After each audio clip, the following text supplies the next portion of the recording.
We have the Missourian and the Tribune here. So it's oh, and KBIA. So, but that is it. We don't have any of the other local media here. So we'll go ahead and get this started. Thanks for coming, gentlemen. We do, as usual, are going to start off with a couple of topics that the president and the board chair would want to cover first.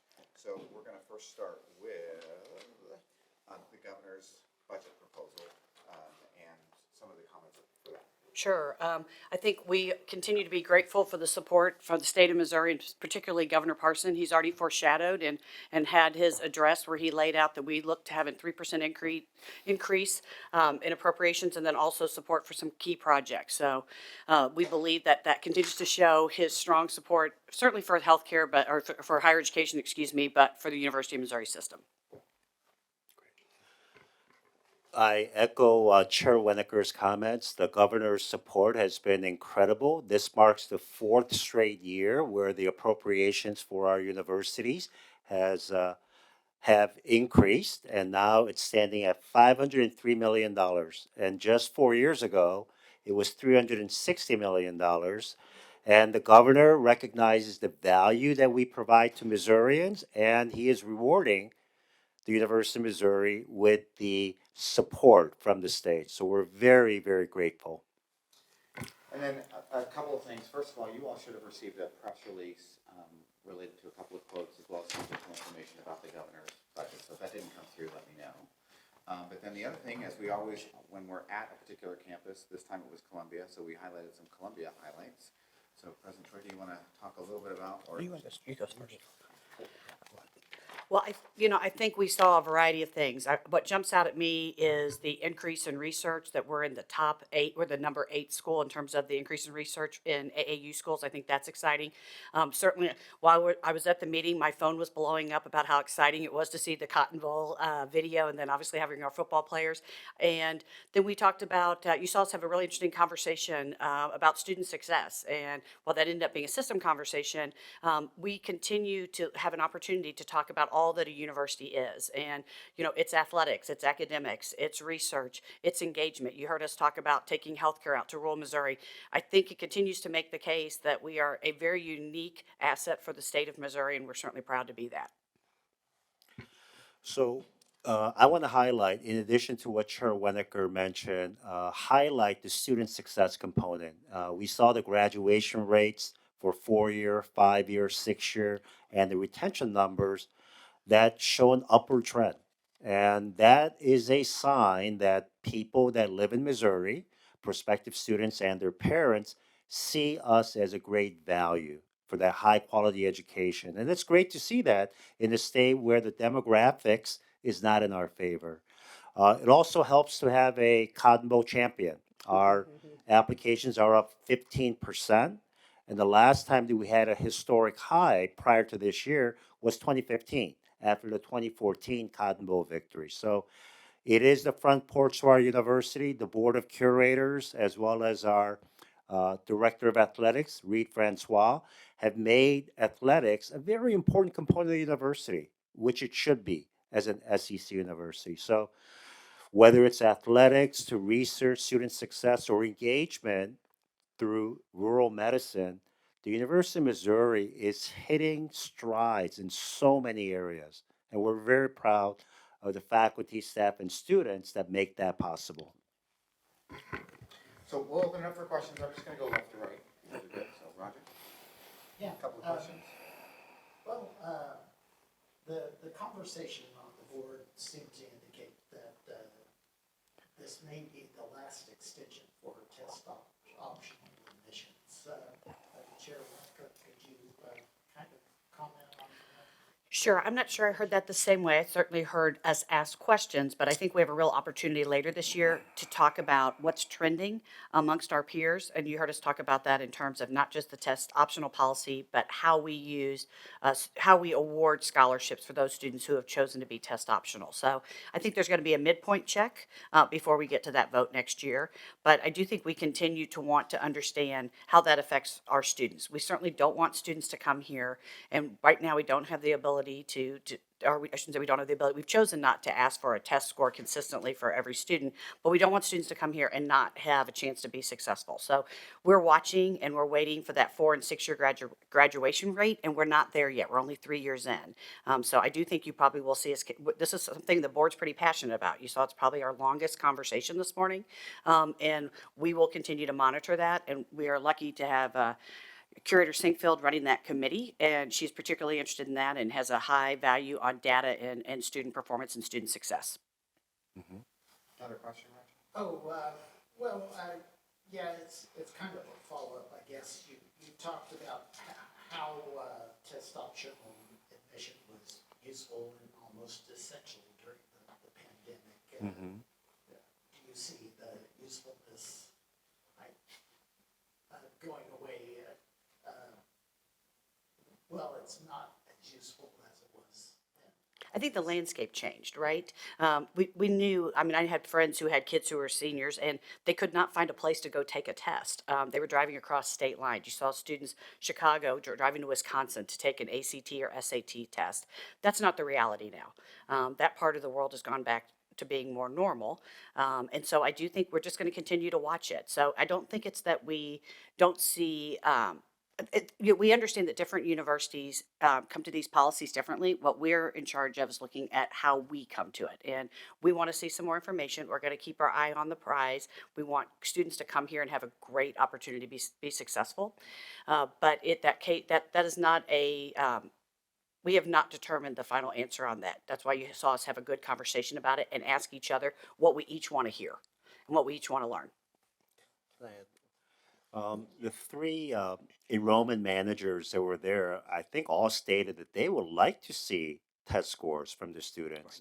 But right now, the market indicates that there are so many students so many universities that don't require it, that are by going to the mandatory test route right now may put us at a disadvantage. This is not a comment on performance comparison. It's just the the competitive landscapes that are out there. But we're seeing changes. 2 years ago or a year ago, I don't think there were many schools that had went back to mandatory testing. But now, more prominent universities are moving in that direction. With Dartmouth being the latest one.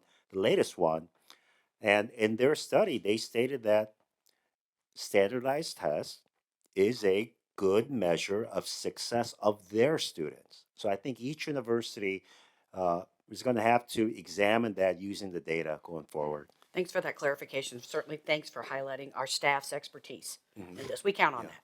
I don't want to belabor the issue, just mention one other aspect of it, that so many,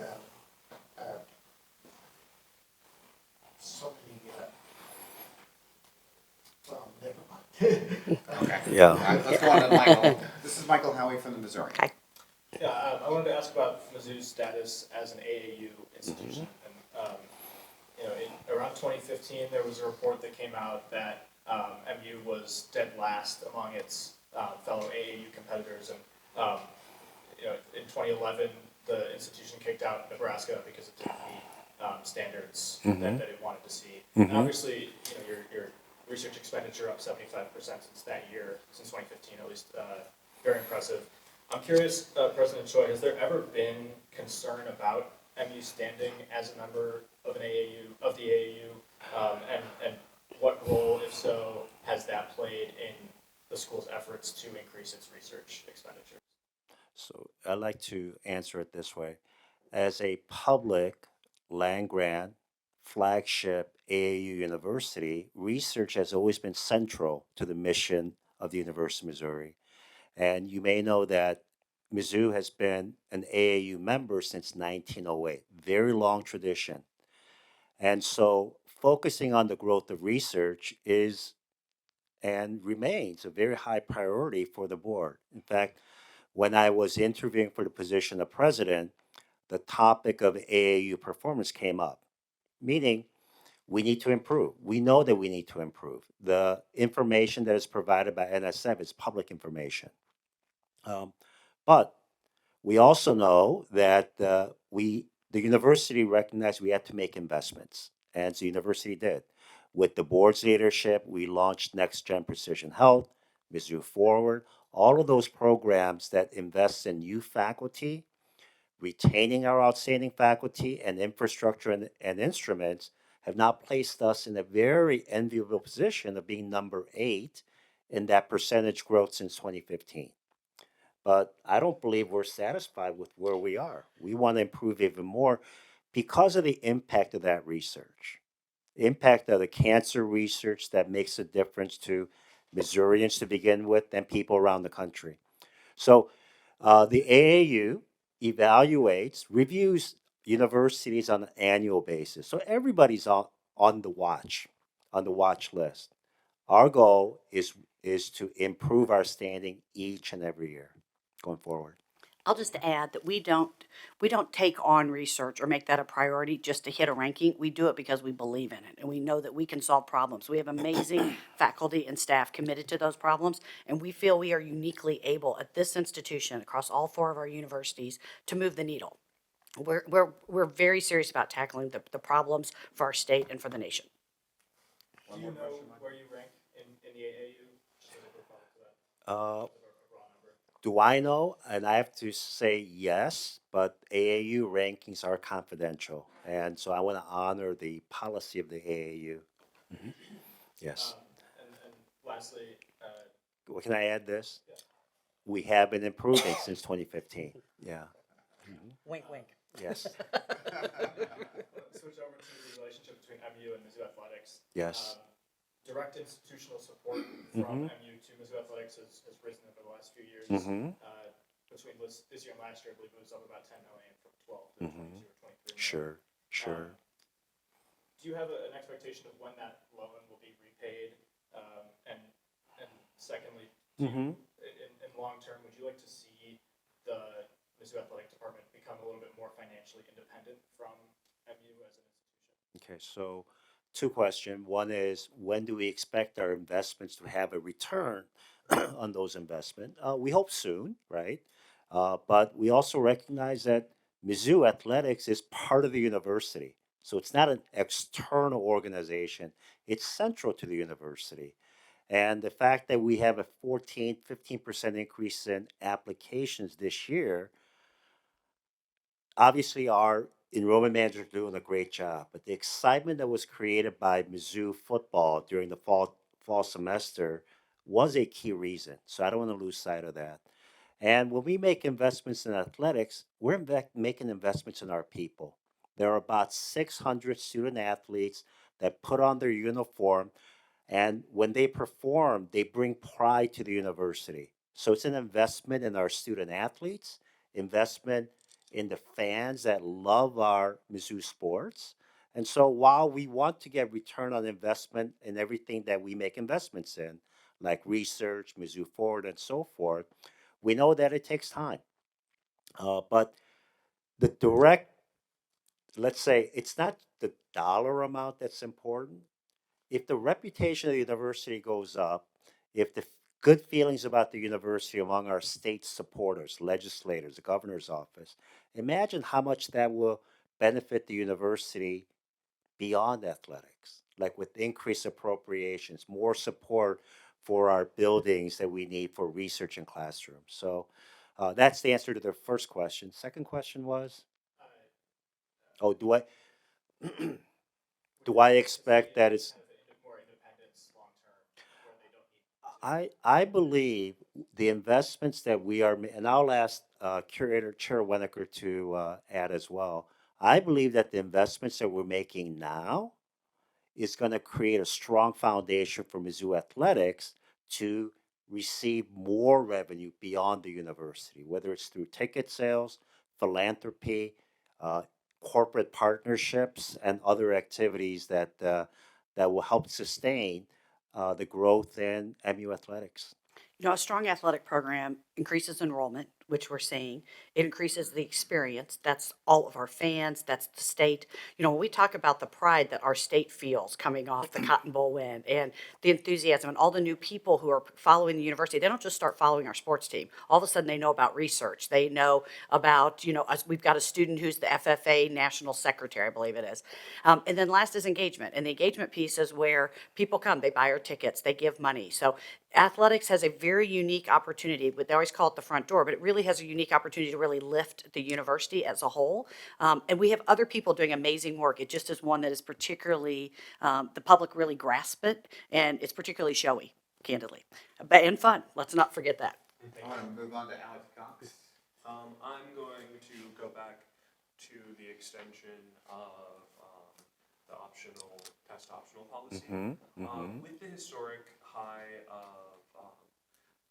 high school applicants in context, how does the extension of this policy factor into that currently or potentially in the future? Well, there are many students around the country that are not taking the test, standardized test, knowing that there's so many universities that will evaluate their application without the test. And so if we were to move away from the test optional situation now, there will be a decline in the number of students that apply. How much, we're not sure. We've not done that scenario planning, but we know that it's not going to go up, it's going to decline.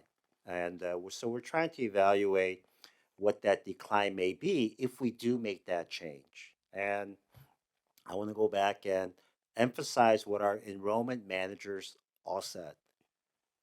They're encouraging students and guidance counselors to encourage their students to take the test because it's another factor, another metric that can be used to determine the likelihood of success if that student is admitted to the university. You thinking Governor put my state house cap on, so I want to ask a question.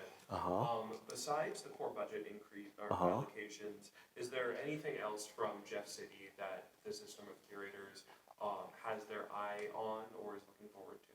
Well, why don't you want to? I'll let you go. Start, yeah, please. Well, we're always advocating for support of infrastructure. We have a lot of needs in not only research but agricultural space.